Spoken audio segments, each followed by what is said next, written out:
Yes, sir. We got a lot of stuff to talk about on this weekend recap, y'all. But hey, it's your boy DHP, and y'all know the rest, man. But hey, the fighting nerds, Nazadine Imov, BSD,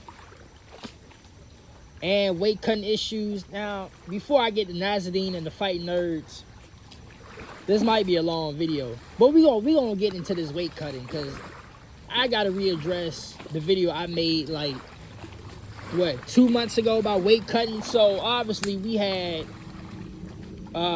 recently we had Brian Battle. By the way, Brian Battle has signed with PFL.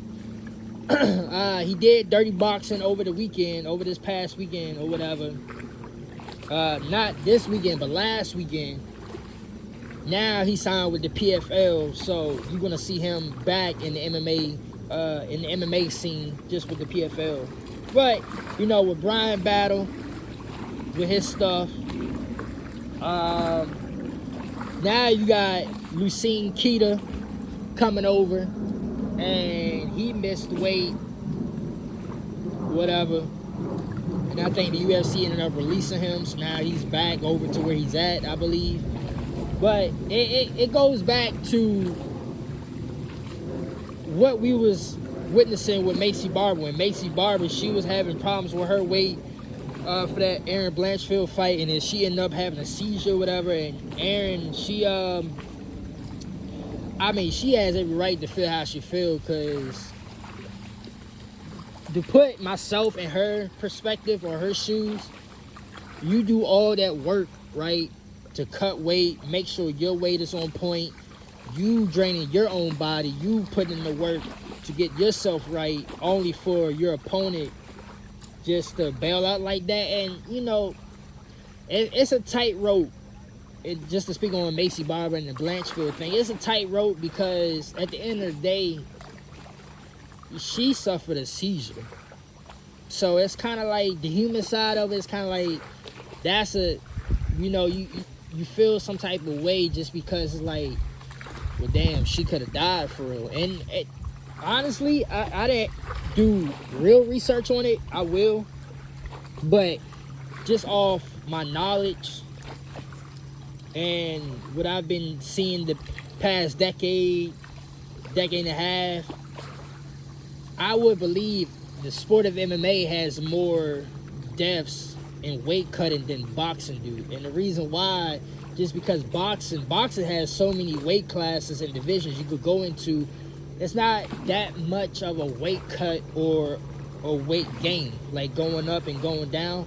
MMA is very, depending on what promotion you in, UFC is specific, because UFC is specific, it's a 10 pounds. It's a 10-pound limit. You know, 145, 155, 135. Then you got welterweight, middleweight at 185. You know, welterweight is 175, you know.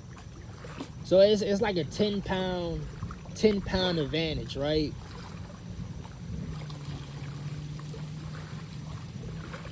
UFC it's tough. It's tough to cut weight. In my personal opinion, we have more deaths in MMA as far as weight cutting than boxing does. We have to figure out a way where either force people to fight at their natural weight class, or honestly, that's pretty like the only way you should do it for real. I mean, at the end of the day, I know I'm kind of segueing off a little bit. At the end of the day, do a little couple test runs. Do like what Kayla Harrison did. Because I believe they gave, with Kayla Harrison to make bantamweight, they gave her like a couple test runs. And that wasn't like the fights. That was just like behind the scenes, like, okay, you got whoop-de-whoop, you got this certain amount of days to do this, certain amount of days to do that. Do like a couple test runs before they actually get a fight booking. Now, as far as Macy Barber and Aaron Blanchfield, on her side of things, you putting your body all through that trauma, just for Macy to bail out. But at the same time, she could have died off the seizure. So it's kind of like, I feel what Aaron Blanchfield is saying. The reason why she pissed, because Aaron Blanchfield was pissed. But at the same time, like, I do have some human feelings as far as, like, I'm not gonna scold her too bad or give her shit that bad, because that was a life or death situation. And in the same breath, that's on Macy. Whatever Macy got going on, it's like with T City. T City missed weight too. What Tracy Cortez said about T City, you know, there's things that's going on in their side of things where they're not doing right or they being lazy about it, and this is the result you get. So at the same time, yeah, I'll be pissed, but I'll give them some leeway. But at the same time, I can't give them too much leeway, because you doing some BS on your side and you not making sure you handling your professional way of things. You know what I mean? But Macy, T City, I mean, you can kind of throw my boy Charlie Olives in there too. But the thing about Charlie Olives, because I've seen comments like this before with Charlie Olives, he don't be missing by a lot. I think the most that he missed weight as far as like this recent run that he been on is maybe like a pound, maybe. But Charlie Olives, when Charlie Olives missed weight, it's not as egregious. It's more like Charlie Olives missed weight. It's more like he couldn't get that extra like 10th of a sweat or whatever, or like a little milliliter ounce or whatever of sweat to shed off that weight. It's not as egregious as you see with Brian Battle. Like Brian Battle, you can tell that he didn't even try. You know, Lucene Keita. Now, Pitbull did say that Lucene, he had a chance to even, you know, cut the weight even further, but I guess he decided not to. Lucene Keita decided not to, so maybe we have to give Lucene Keita that treatment where, bro, what are you doing? Like, you're a professional. This is what you got to do, right? But this goes back to my point. I know I'm just rambling on, but my whole point is this goes back to what I said months ago. Like, weight cutting is an issue in the UFC, and it's going to continue to be an issue in the UFC until they fix stuff. Like Dana, I don't even know if this has to be on Dana, because Dana is just a promoter. This falls on like Mick Maynard, Silva, Hunter Campbell, even though like Hunter Campbell and it was like the matchmakers and stuff, Joe Silva, the other people behind the scenes. Dana, I mean, you can say Dana, but Dana's just a promoter, right? There's only so much that a promoter is going to do. And they even have their own opinions, like on how stuff is ran in the organization. So they have to figure out a way. In my opinion, I said it, you know, a couple minutes ago. The only way you should do it, if you're not going to restructure the pounds and the weight class, then at most you should give these people a test run. Because even Cam Zat, my boy Cam Zat, he missed weight, you know. I can guarantee you, at least out of everybody that's in the UFC right now, at least about 35 to 45% of the combat sports athletes in the UFC has missed weight in the UFC once in their career.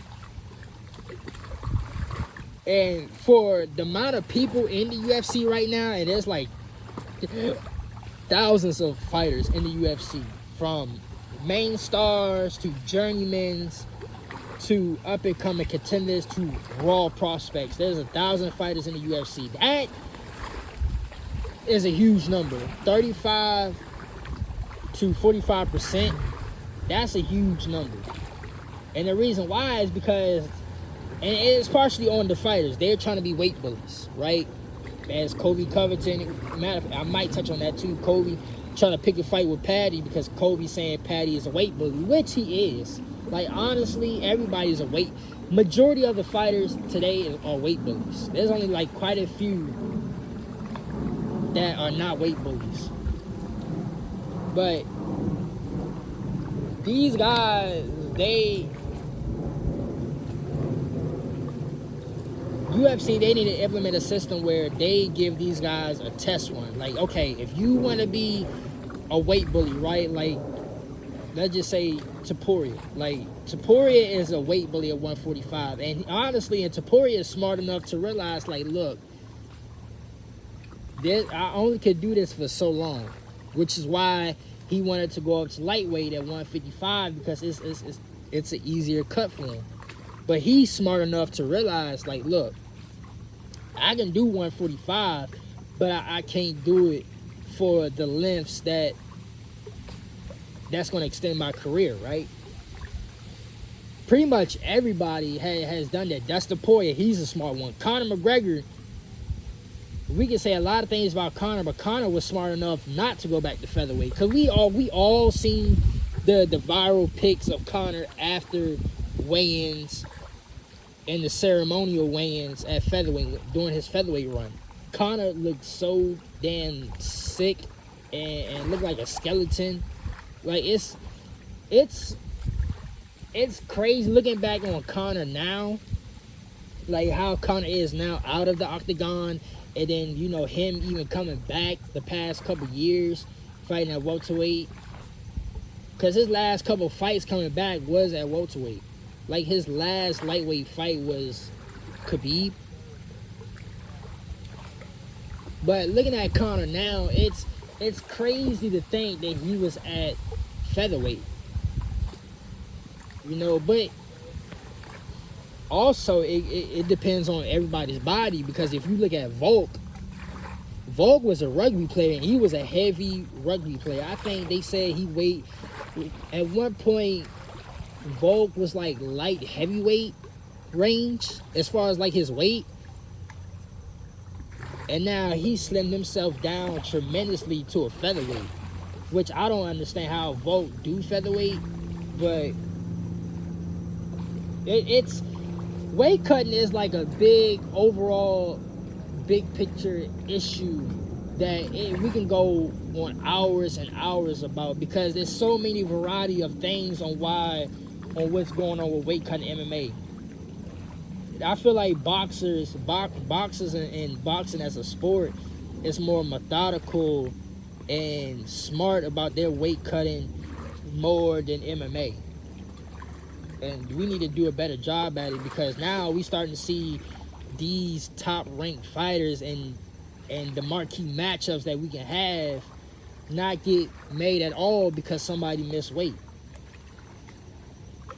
So my only long story short on weight cutting, and I go on hours and hours about this, UFC, they got to give a test run. They got to give these people a test run. If you can't pass the test run, then move them up to their natural weight class. Dana always say all the time, like, look, he missed weight here, we're gonna give him one more shot. If he missed weight again, he's getting forced up to the division above. Now, depending on who you are, you ain't gonna get that chance, but you know, they gave chances to Cam Zach, Charlie Olives, and we go down the list. Honestly, we can say they gave Brian Battle a chance because he moved up. They forced him up to middleweight. So, but I've seen instances, and it depends on who you are. They only want to give you like one chance, and then you already out of there, you know. So, UFC, they gotta do something. Do what they did for Kayla, but for across the board. If you can't do it, or give them like 1 or 2 test runs, if they do 1 out of 1, then if they do it 1 time out of 2, right, they do a 3rd one. If they fail all 2 times, that's it. You got it, you know. Because the more this happens, if you keep booking these fights thinking they're going to be professional enough to make the weight and be and you know, be on one, the more you book these fights, there's a 50% chance that half of them is going to get caught off due to somebody missing weight, or it's going to be like the T City and Aljo situation where it's going to be a catch weight fight. So that's all I want to say. I could go on about this, but that's all I want to say. Fight nerds. Before I get to Nazarene and BSD, fight nerds. Now we all know we heading into UFC Noche with Diego Lopez, Gene Silva. Fight nerds. And I seen a stat where I think they like 4-3. They've been undefeated like the year and a half. Now they like 4-3 currently.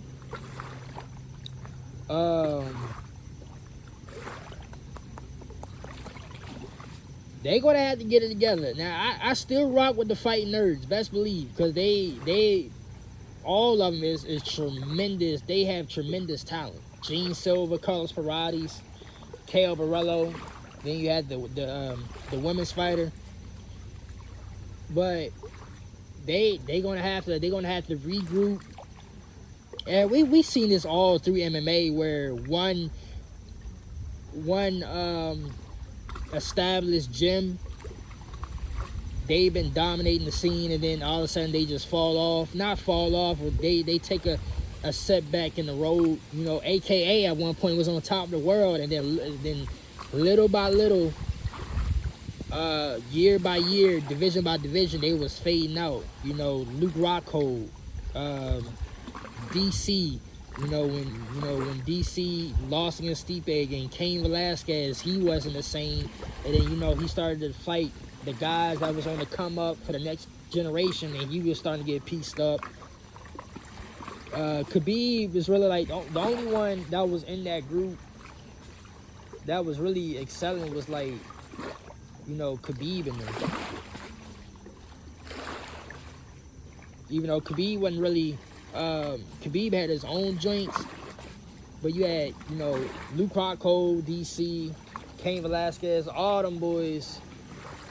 They was at the top, and then one by one the dominoes started to fall for them. So we've seen this years and years and years with MMA. Even, you know, Coach Wink and Greg Jackson, you know, John Jones, Cowboy Cerrone, Michelle Waterson, Holly Holm, all of them was like, and I got my own thing about that because I feel like they were stuck in their ways, and John Jones was the only one that was talented enough to just keep adjusting as the years went on.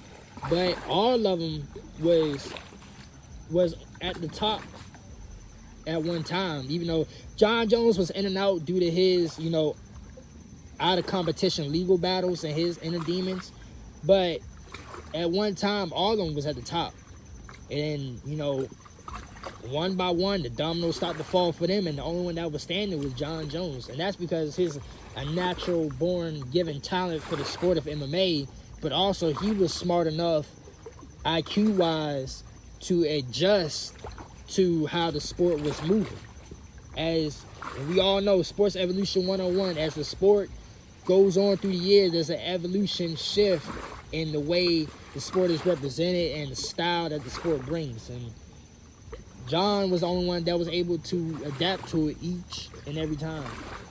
So in the roundabout way, back to the fight nerds, they gonna get it together. Now the pressure is on Gene Silva to get the shit back going, but he got a tough fight ahead with Diego Lopez. This, to be honest, this is also my most since this fight been announced, this is also my most intrigued matchup, because Diego, he got to bounce back to get another shot at the featherweight belt. But also Gene Silva, he is that nigga, bruh. Gene Silva is that nigga.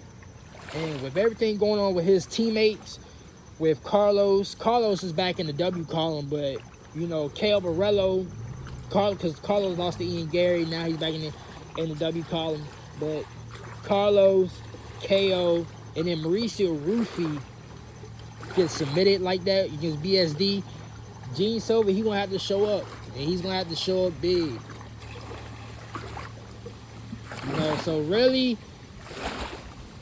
my personal opinion, the pressure shouldn't be on Gene Silver because he's in his own world, but the pressure is on Gene Silver just because the fighting camp and the group is not, they're losing right now. And shit, and we saw during the UFC Paris joint, this nigga Carlos was going through it, boy. He was going through it. With Mauricio getting submitted like that, and then the KO fight. And KO, I'm not too worried about him.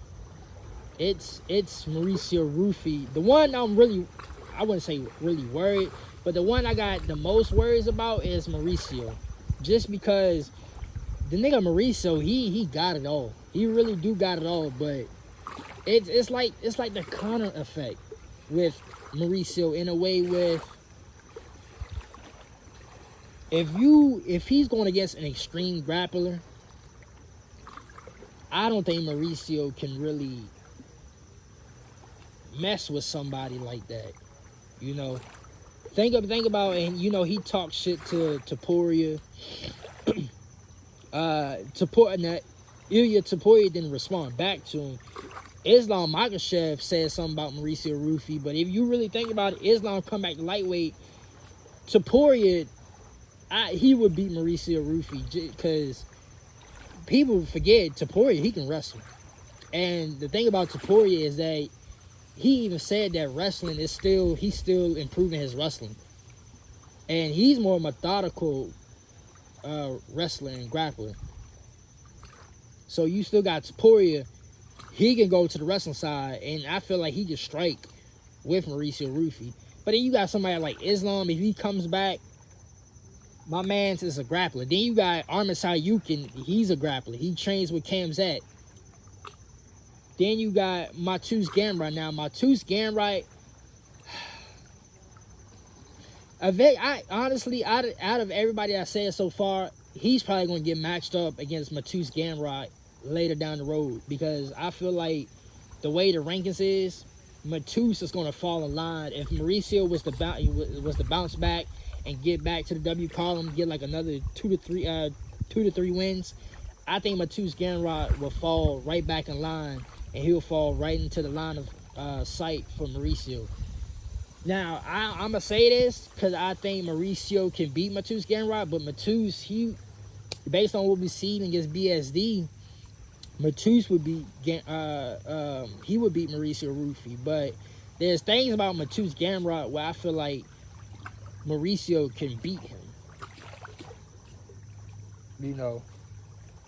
But Mauricio, he gotta get it together. He gotta get it together, because lightweight, especially with the OGs starting to phase out, like, honestly, he's better off facing somebody like Justin Gaethje. Paddy Pimblett, he's another one that would beat Mauricio Rufy, just because he's a striker, but he can grapple his ass off. We've seen it. We've seen it with Paddy. So it's not Mauricio. I mean, he still got time. He's still young enough where he got time, but stylistically wise, his grappling is gonna have to get better. He got the striking, he got the head movement, but if you're going to continue to be this way, you have to stuff and be on alert on the takedowns. Not only the takedowns, but you have to go. You can't let somebody, and it's, you know, what Mike Tyson said, you know, everybody has a game plan until they get punched in the face. Well, I'm gonna have my own version. Every striker has a plan until the grappler start mixing in his takedowns. Because when the grappler start doing that and he start level changing the right way at the right time and disrupt the rhythm, these strikers are so frozen that they don't let their hands go.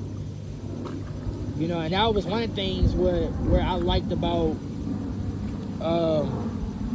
like Wonder Boy, and, you know, Conor to a degree. Like Conor, he was Other than that Gleison T-Bell fight, Conor was like really the only one that took a round from Khabib. And then Ally Quinta, he lost to Khabib, but up until that point, Ally Quinta had the best fight against Khabib. And that's because he really didn't let all that grappling get to him. He was still trying to, implement his striking game plan. And what we saw from Mauricio Rufy, BSD really froze Mauricio Rufy just with the grappling. Like, he legit froze him, and you cannot do that. I know it's easier said than done, but you just can't. With a grappling, you have to keep going. Like, look at Sugar Sean and Marab. Like, Sugar Sean, and I always go back to Sugar Sean and Marab, but Sugar Sean did way better in the rematch than he did in the first fight. But it just goes to show you that Marab is just better than Sugar Sean. So you cannot let somebody like a BSD disrupt your offense. Now, if you get taken down and he still ended up submitting you, let it be that way. But do not let him dictate where the fight go. And I forgot who said it, but somebody on that whole preview to Sean and Marab 2, I forgot who said it, but it was like, they told Sean, they was like, look, Sean, Marab is going to take you down. So it's going to be the inevitable.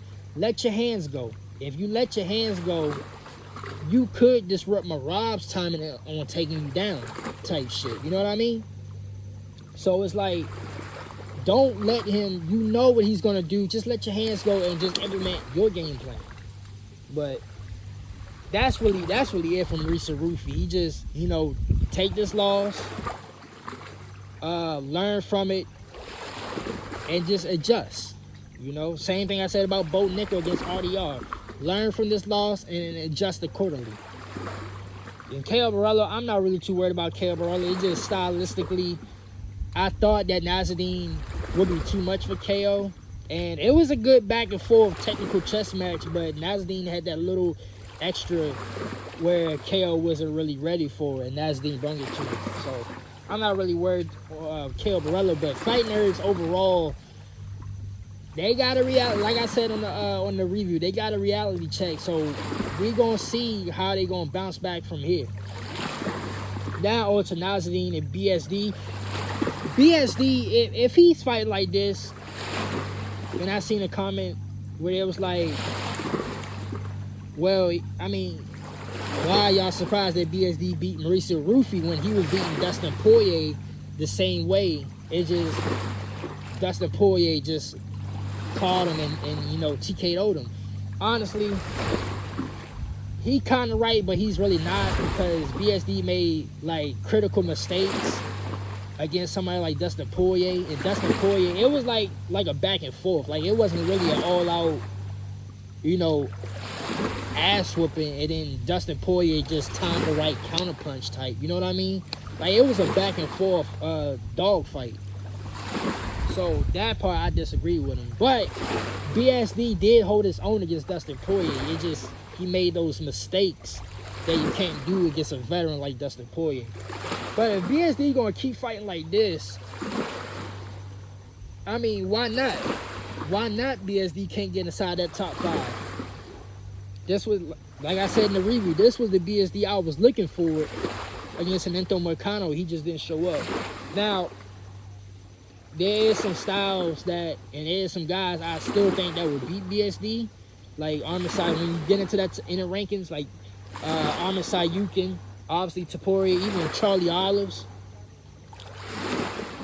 We're going to see how that fight play out with him and Rafael Vizig, because if Vizig beats Charlie, we're gonna have to have this discussion about Vizig being back in the title picture for lightweight. I mean, for lightweight. We're gonna have to talk about it. So, but if BSD keep fighting the way he fighting, I mean, why not? You know what I mean? So, That's all I got to say about that. Now, Nazadeem and Kamzat. The reason why I'm putting Kamzat in this because we all know that's the next matchup. Now, Nazadeem, he's going to have to. It's going to be interesting to see how he defends the takedowns from Kamzat. I don't believe, from what I've seen and from what I've been told, I think the winner of RDR and Fluffy is going to get the winner. So I think Nazadeem and Kamzat is a good to go. But Nazadeem, this fight is interesting with Kamzat. Because how is Nazadeem, it's going to be interesting to see how Nazadeem deal with Kamzat ruthless aggression with the grappling. Like KO was doing it in spurts with the clinch trips. But KO don't level change and he's not as aggressive as Kamzat is. And he's not as fast as Kamzat. Kamzat will take you down in a millisecond and you're going to be like, what the fuck just happened? You know? It'll be interesting to see if Nazadeem can stuff Kamzat takedown and force him to strike. Now Kamzat can strike, but he's not the technical slick striker that Nazadeem is. So it's going to be very interesting to see what Kamzat against Nazadeem and how Nazadeem reacts to Kamzat's overwhelming grappling style. But Nazadeem, he's proven all of us wrong. Well, I ain't gonna say proving all of us wrong because we ain't really doubt him. But there was questions about, is Nazadeem truly like the next legit title contender? Because there are some other contenders behind him that's in the rankings that could potentially is better than Nazadeem. But Nazadeem, he's proven everybody wrong as far as like, look, I went through everybody that I was supposed to go through, even beat Izzy, now beat Caio Borrello. It's, I'm number one. I'm the number one contender in the world. Like, you can't deny that from me. And, he's showing out. So, it'll be interesting to see where they go from here. Yeah, man, that's pretty much the weekend recap for real. I'm not even going to speak on the John Jones thing because he was at the VMAs or whatever, I guess, and he said he's officially unretired. So he's training like nonstop. It is what it is with that. But other than that, we on the UFC Noche. It was a great weekend of fights. Fight Nerds got to regroup. BSD, Nazadeem, they put on for Paris. Oh, by the way, so on the review show, my camera cut out. So